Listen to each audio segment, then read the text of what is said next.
बोलो यीशु मसीह की जय। मैं प्रॉफिट सुमनदीप और आपका स्वागत है बिशप अमरदीप मिनिस्ट्री में। प्रभु यीशु मसीह आपको ब्लेस करे और आप आशीष पाएं प्रभु यीशु मसीह के नाम से निश्चय। और परमेश्वर आपको ब्लेस करेंगे जो हमारे YouTube चैनल के साथ जुड़े हुए हैं। निश्चय परमेश्वर आपको बहुतायत से ब्लेस करेंगे। आपके परिवार, आपका बिजनेस, आपका घराना सुरक्षित रहे प्रभु यीशु मसीह के नाम से। और हर बुधवार शाम को 8 बजे लाइव जुड़ा करें और निश्चय परमेश्वर उन भविष्यवाणी को आपके जीवन में पूरा करें और आप आशीष रहें प्रभु यीशु मसीह के नाम से। और आज एक बहुत ही अच्छा परमेश्वर ने मुझे एक टॉपिक दिया कि मैं आपके लिए प्रार्थना करूं। और मैं सोच रहा था क्या प्रार्थना करूं, लेकिन मैंने कहा कि आपके लिए 3 आशीषों की प्रार्थना करता हूं, क्योंकि बहुत से लोगों के परिवारों में ये नहीं है। और कुछ लोगों के गेट के आगे हैं लेकिन वो उसको छू नहीं सकते हैं। कुछ लोगों के वो देख रहे हैं कि ये चीज़ आज, लेकिन उसको ये ग्रहण नहीं कर पाते। लेकिन आज मैं प्रार्थना करना चाहता हूँ आपके लिए परमेश्वर की 3 बड़ी आशीषें। हालेलुया। पहली आशीष जो सबको चाहिए वो है शांति की आशीष। बहुत बड़े बड़े ज्ञानी, बहुत करोड़पति जिनके पास ये सोना नहीं है, ये आशीष नहीं है, ये बरकत नहीं है, उस सोना, उस आशीष, उस बरकत का नाम है शांति की आशीष। यूहन्ना में अगर हम पढ़ते हैं 14:27 में लिखा हुआ है, मैं तुम्हें अपनी शांति दिए जाता हूँ, जैसा संसार देता है मैं तुम्हें वैसा नहीं देता। संसार तो आएगा 5 मिनट के लिए शांति देगा और चला जाएगा, लेकिन मैं तुम्हें तुम्हारे घर में, तुम्हारे परिवार में, तुम्हारे बिजनेस में, तुम्हारे घराने में, तुम्हारी सोच में, तुम्हारे देखने में, तुम्हारे बोलने में शांति की आशीष देना चाहता हूँ। दुनिया की शांति परिस्थितियों पर निर्भर करती है कि हे ये आज ना ये बुरा हो गया, आज ना ये हो गया, आज ना ऐसा हो गया, आज ना पति झगड़ा कर लिया, आज पति ने झगड़ा कर लिया, आज बच्चे गुस्से हो गए, आज गाय बीमार हो गई है। लिखा कि दुनिया की शांति परिस्थितियों पर निर्भर करती कि इस समय क्या परिस्थिति चल रही है। लेकिन प्रभु यीशु मसीह की शांति तूफान के बीच भी दिल को स्थिर रखती है। आमीन, हालेलुया। दुनिया वाली शांति नहीं बल्कि परमेश्वर की शांति। आपको पता है जब प्रभु यीशु मसीह के चेले और प्रभु यीशु मसीह नाव पर थे और अचानक से तूफान आ गया, लेकिन प्रभु यीशु मसीह आराम से सो रहे हैं, एकदम शांति से सो रहे हैं। लेकिन चेले घबरा गए थे, लेकिन प्रभु यीशु मसीह शांति से सो रहे हैं। प्रभु यीशु मसीह उठे, उन्होंने उस तूफान को डांटा। कई बार हमारे जीवन में ऐसा होता है, हम वो तूफान को देखो घबरा जाते हैं, परमेश्वर आपको चिंता ही नहीं, हम तो मरे जा रहे हैं, ऐसा है वैसा है, ऐसा है वैसा है। इसका मतलब हमारे पास वो शांति नहीं है जिस शांति की हम देख रेख कर रहे हैं, जिस शांति को हम ढूंढ रहे हैं। आज परमेश्वर ने आपसे कहा, मैं तुम्हें अपनी शांति दिए जाता हूँ। और दूसरी आशीष वो है उन्नति और आशीष। बहुत से लोग हैं जो उन्नति नहीं कर पाते। मैंने जैसे बोला था, मैं किसी घर में गया और मैंने देखा कि घर बहुत बड़ा था, लेकिन वो घर बिल्कुल सुन्ना था।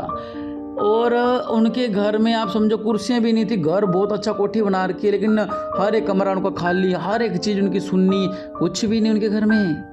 एक घर में मैं और गया पंजाब के अंदर, बाबरी में देखा घर बहुत अच्छा बना रखा है, सिर्फ सोने के लिए बेड है और एक पेटी है, बाकी कोई ब्लेसिंग नहीं है घर के अंदर। व्यवस्था विवरण 28:2, यदि तू अपने परमेश्वर यहोवा की बात ध्यान से सुनेगा तो ये सब आशीषें तुझ पर आएंगी। कहीं आमीन। परमेश्वर केवल आत्मिक ही नहीं बल्कि परिवार, काम, बिजनेस और जीवन के हर क्षेत्र में उन्नति देना चाहते हैं। सिर्फ यह नहीं, परिवार में उन्नति देना चाहते हैं। कोई बांझ उसे संतान दे दे, इतना नहीं, बल्कि परमेश्वर आपके जीवन में बहुतायत से आपको ब्लेस करना चाहते हैं।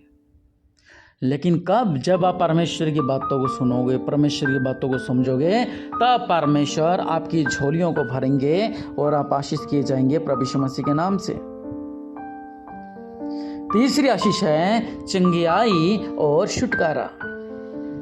बहुत से लोगों पर चंगाई नहीं है, विश्वास करते हैं, प्रभु यीशु मसीह में भी है, लेकिन फिर भी गुप्त रोगों से भरे हुए। अभी मैं एक नाम देख रहा हूँ, हाँ, एक का नाम, एक बहन है जिसका नाम रिंकू है, एक बहन है जिसका नाम संदीप है, एक बहन है जिसका नाम नेहा है, एक बहन है जिसका नाम किरण है, एक बहन है जिसका नाम ज्योति है, एक बहन है जिसका नाम पूजा है, एक बहन है जिसका नाम गौरवी है।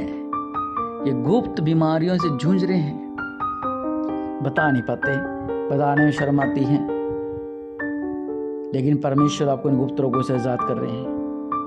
यिर्मयाह 33 की शय कहता है, देख मैं इस नगर को चंगाई और आरोग्यता दूंगा।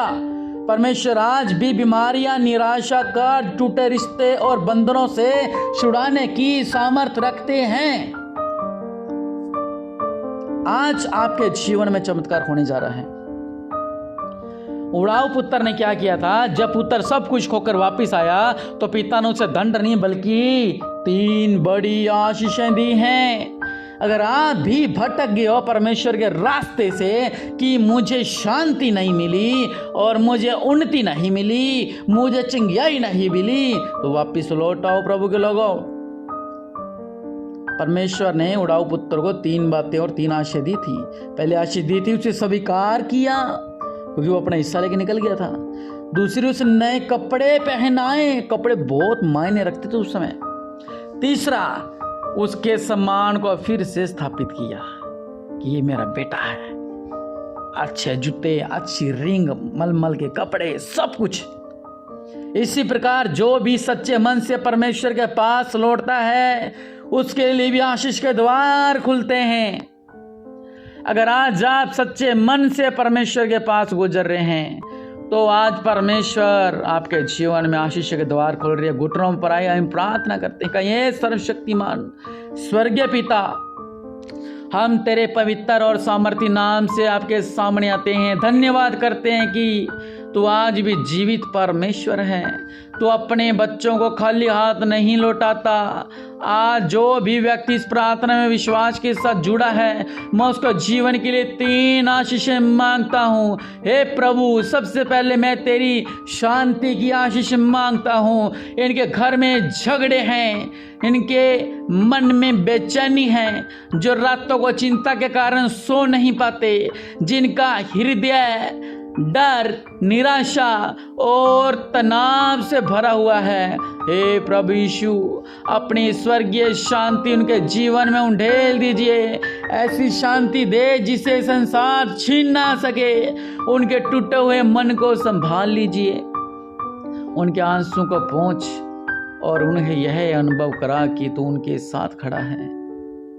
हे पिता, दूसरी आशीष उन्नति और खुले हुए द्वारों की है। जिनके काम रुके हुए हैं, जिनका व्यापार नहीं चल रहा, जिनके नौकरी नहीं मिल रही, इनके घर में आर्थिक तंगी है, जिनकी मेहनत का फल नहीं मिल रहा, आज उनके लिए नए अवसर खोल दीजिए। जहाँ लोग नहीं कह रहे हैं वहाँ तो हाँ का मार्ग बना दीजिए। जहाँ वर्षों से बंद दरवाजे हैं वहाँ अपनी सामर्थ्य से नए द्वार खोल दीजिए। उनकी मेहनत को आशीष दे, उनके हाथों के कामों को सफल कर, उनके घर में कमी के स्थान को भरपूर कर दो मेरे पिता। आप अनुग्रहकारी परमेश्वर हैं, इन पर कृपा कर दो मेरे पिता। आप सब कुछ करने वाली परमेश्वर हैं मेरे राजा। परमेश्वर, इनको ऊपर जो मैं तीसरी आशीष की घोषणा कर रहा हूँ, जहां बीमारी है वहां चंगाई पहुंचे, जहां बंधन है वहां स्वतंत्रता है, जहां निराशा है वहां नई आशा जन्म ले। जो व्यक्ति यह सोच चुका है कि अब कुछ नहीं बदल सकता, उसका जीवन में आज नया अध्याय शुरू कर दीजिए। उसकी बुझी हुई आशा को फिर से जगाओ। उसके जीवन में एक वचन का भरोसे को खड़ा कर दीजिए मेरे पिता। हे प्रभु, उन परिवारों के लिए भी प्रार्थना करता हूं जो टूटने की कगार पर हैं, पति पत्नी के बीच प्रेम लौटा दीजिए। माता पिता और बच्चों के बीच मेल मिलाप स्थापित कर दीजिए। जो लोग अपने भविष्य को लेकर डरे हुए हैं उनके विश्वास दे कि तू उनके आगे आगे चल रहा है। हे प्रभु यीशु मसीह, आज किसी के जीवन में ऐसी गवाही दे कि लोग आपकी महिमा करें। आज आपकी 3 बड़ी आशीषें इनके परिवार में शांति, उन्नति हर उस व्यक्ति के जीवन में कार्य कर रही है जो इस प्रार्थना को सुन रहा है। परमेश्वर, मैं घोषणा करता हूँ ये 3 आशीषें जो इस प्रार्थना को सुन रहे हैं उनके जीवन में होनी पाई। अभी मैंने आत्मा में एक बहन को देखा जिस प्रार्थना को सुनती सुनती ये कह रही है कि परमेश्वर मुझे बेटे से ब्लेस कर दीजिए। उसकी डिलीवरी होने वाली है 1.5-2 महीने में, कि मुझे बेटे से ब्लेस कर दीजिए। और मैं भविष्यवाणी कर रहा हूँ मेरी बहन, परमेश्वर ने आपकी प्रार्थना को सुन लिया है और आप एक बेटे से ब्लेस होने जा रही हैं। निश्चय आपके जीवन में भी परमेश्वर ये 3 बड़ी आशीष दे रहे हैं। ये 3 बड़ी आशीषों की आवश्यकता सबको होती है, लेकिन परमेश्वर आपको भी ब्लेस कर रहे हैं और आप आशीष तो रहे हैं प्रभु यीशु मसीह के नाम से। आमीन।